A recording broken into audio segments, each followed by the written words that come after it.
আমার সাথে ওনার সাথে যে বিয়ে হয়েছে, তারপরেও আমি বুঝতেছি না যে উনি আমার স্বামী। বলছে মামা এইটা এটা এটা আমার বিয়ের তো উনি বলছে কি মামা বললো না, তুমি আমাকে তুমি করে বলো, আমি তোমার হাজব্যান্ড।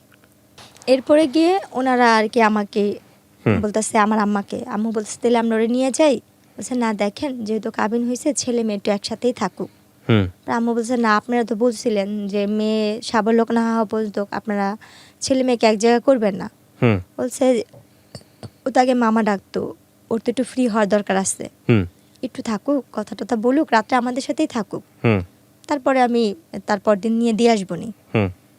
পরে আম্মু আব্বু মানে চুপচাপ থেকে পরে আমার নানি বলতেছে কি যে না ঠিকই আছে, রেখেই যা। আচ্ছা, কারণ থাকার দরকার আছে, বোঝার দরকার আছে যে ও এখন আরেক বাড়ির বউ, এই কাজটা। তো আমার শ্বশুর বাড়িটা ছিল রাস্তার এই পারে ছিল আমার শ্বশুর বাড়ি, এক গলির পরে আর কি আমাদের বাসা। মানে আবার চাইলে ভিতর দিয়ে আরেকটা গলি আসতে যাওয়া যেত, বলা যায় এই পারের ওই পার। এরপরে গিয়ে রাতে যে কাহিনীটা, ওনারা অনেক সুন্দর করে ফুল টুল দিয়ে ঘর সাজাইছে, রুম সাজাইছে, আমাকে নিচ্ছে, আমি নিজের ঘরে নিজে ফুল টুল নিয়ে টেটে নিয়ে খেলতেছি। আমি নিজেই ওইটা যে আমার ঘর, আমি ওনাকে সবসময় দেখে ভয় পাইতাম। ওনাকে যখন ওই রুমে দেখছি না, আমি ভয় চুপচাপ হয়ে গেছি। উনি না গুন্ডা, ওনাকে না সবাই ভয় পায়, এলাকার সবাই ওনাকে নাম ধরে যেটা বলে। উনি এই ঘরে কেন, উনি কি আমার সত্যি তেল স্বামী? উনি তখন বলে উনি আমার হাজবেন্ড। তো ওই জিনিসটা আমার ভিতর ভয় কাজ করতে।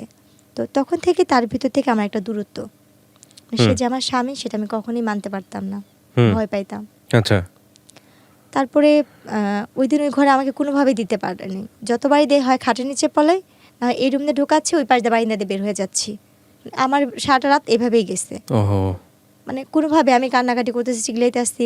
পরে আমার যে ফুপু শাশু ছিল উনি বলতেছে ঠিক আছে থাক, ও আমার সাথে ঘুমাক, আমি পরে তোকে করে দিব নি।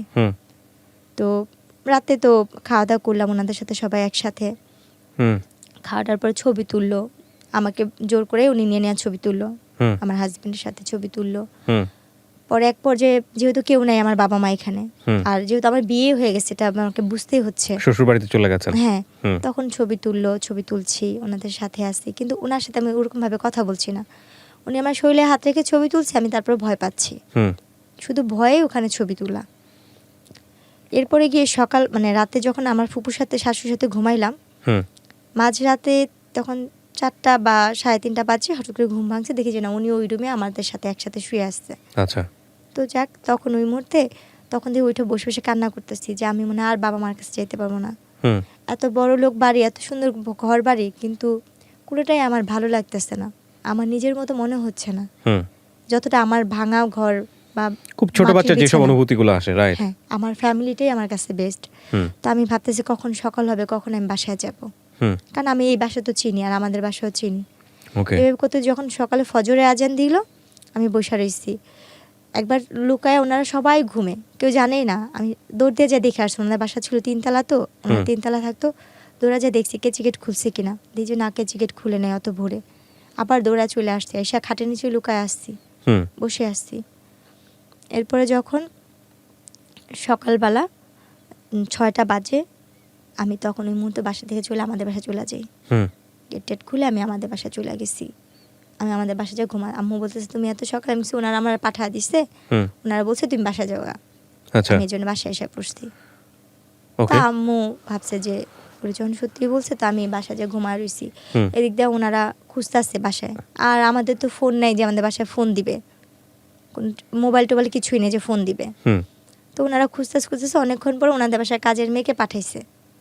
পাঠায় যায় বলতে জেসমিন কি বাসায় গেছে, বলে কি হ্যাঁ ও তো কোন সকালে এসে ঘুমা রয়েছে, আপনার ওরা নাকি পাঠা দিচ্ছে ওর ফুপু শাশুড়ি। বলছে দেখছেন আর সবাই ম্যাডামরা খুঁজতেছে, ওরা কেউ পাইতেছে না।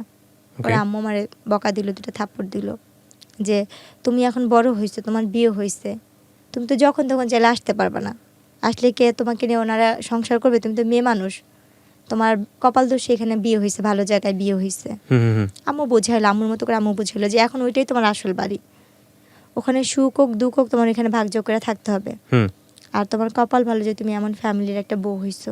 এইগুলো যেটা বোঝায় আর কি অভিভাবকরা। হ্যাঁ, বেশি দিন তো না, তুমি কয়দিন থাকো, তোমাকে পরে উঠা দেওয়া যখন হবে তখন এই কয়দিন ওইখানে যা থাকো, পরে আবার আম্মু নিয়ে দিয়ে আসতে। ওনারা সেদিন ওনাদের বাসায় অনেক মানে পার্টির আয়োজন করতে, লোকজন আসতে, বউ দেখছে, হুম সবাই বলতেছে না বউ অনেক সুন্দর হয়েছে, হুম। সবাই নাম ধরে ধরে বলতেছে ওর বউটা অনেক সুন্দর, ভালো হয়েছে, হুম। কিন্তু অনেক ছোট, বয়স ছোট। বলছে হ্যাঁ ঠিক হয়ে যাবে। 6 এ পড়তেন তখন আপনি? হ্যাঁ, যখন ঘুরতে গেছি আমার অলরেডি তখন বাচ্চা কনসেপ্ট করতে, আচ্ছা। যেটা আমি বুঝতে পারিনি যে আমার গর্ভে বাচ্চা। হুম তো আমার যখন বিয়েটা হয়েছে, আমার ফুপু শাশুড়ি, আমার চাচা শ্বশুর এরা জানতো, হুম কিন্তু এরা আবার কি করছে, আমরা গরিব বলে ছেলের মা বাবা, মানে বাবা তো নেই, মা মানবে না বিধায় আমার বড় ভাসুর, আমার ফুপু শাশুড়ি, আমার চাচি শাশুড়ি, আমার শাশুড়িকে জানায় নাই বিয়ের কথাটা। আমার শাশুড়ি নাকি জানতো না আমার বিয়ের কথাটা, আচ্ছা। কারণ সে তো গরিবের মেয়ে নিবে না। ও কিন্তু আমার যে বড় ভাসুর সে খুব ভালো ছিল, ওকে। সে খুব ভালো ছিল। সে আর গিয়ে হয়েছে আমার ফুপু শাশুড়ি, আমার 2 চাচা শ্বশুর, হ্যাঁ এরা মিলে আমাকে বউ করে নিছে। যে ওর মা তো আরো 2 ছেলেকে বিয়ে করেছে, এত সুন্দর বউ পানে, টাকা পাইছে কিন্তু হ্যাঁ। বউ পায় নাই। হ্যাঁ হয় ছেলেদের থেকে বউদের বেশি বয়স্ক লাগে, না হয় বউরা কালো, হ্যাঁ। কিন্তু ও গরিব যাই হোক, হলো। আপনার শাশুড়ি ইনফর্ম ছিল না আপনার বিয়ের না, ব্যাপারে? আমার বিয়েতে এবং কিছু সে না। সেটা মানতো না বলেই সে ইনফর্ম ছিল না। হ্যাঁ, হ্যাঁ। কিন্তু আমরা জানতাম না যে আমার শাশুড়ি জানে, আমার মার সামনে অন্য একজনকে ফেস করেছে, এটা শাশুড়ি, ও ছেলের মা। ভয়ঙ্করতম কাজ। তো তখন আর কি, যখন আমার বাবু পেটে আসতে, আমার বাচ্চা নাকি হুম 2-3 মাস মানে বাচ্চা পেটে, আমি তো বুঝি না একটা মেয়ে অসুস্থ হলে যে যে জিনিসটা, সেটাও তো আমি বুঝতাম না। হুম হুম তা আমি খুব বমি করতাম, মাথা ঘুরে, তো কিছু খাইতে পারতাম না, মানে আমার কাছে খুব খারাপ লাগতো। হুম তা আম্মু এই জিনিসটা নিয়ে খালি বলতো কি হঠাৎ করে এমন করতেছে কেন, আর শুকা যাচ্ছি, কালো হয়ে যাচ্ছি। হুম তখন আমার আম্মু, আমার বড় বোন বলতেছে কি মা, আম্মু ওর কি বাচ্চা টাচ্চা পেটে আসলো নাকি? আম্মু বলতেছে ওর বাচ্চা পেটে আসলে তো বুঝতাম, বা আম্মু আমাকে জিজ্ঞেস, তোমার কি এরকম কখনো হয়েছে? আমি কি জানি, আমি জানি না, আমি সেটা বুঝতে পারিনি। এরপরে গিয়ে আমার মা আমাকে একটা ডাক্তার দেখাতে নিয়ে গেল। ডাক্তার দেখানোর পরে ওখানে প্রস্তাব পরীক্ষা দিল, কয়েকটা পরীক্ষা দিল। এই রিপোর্টগুলো আনতে গেল আমার হাজব্যান্ড, হুম উনি আমাকে নিয়ে গেল সাথে করে। রিপোর্টগুলো আনতে যাওয়ার পরে বলতেছে ওনার তো বাচ্চা পেটে, উনি তো ওনার 3 মাস শেষ পর্যায়ে, বাচ্চা 4 মাসে পড়বে। তো এই কথা শোনার পর উনি খুব খুশি হয়। হুম উনি খুশি হয়ে ওনাদের গ্রামের বাড়িতে আমাকে নিয়ে যায়, বিক্রমপুরে। আচ্ছা। উনি আমাকে বিক্রমপুরে নিয়ে যাবে। এই ফার্স্ট আমি আমার শ্বশুর বাড়িতে যাচ্ছি।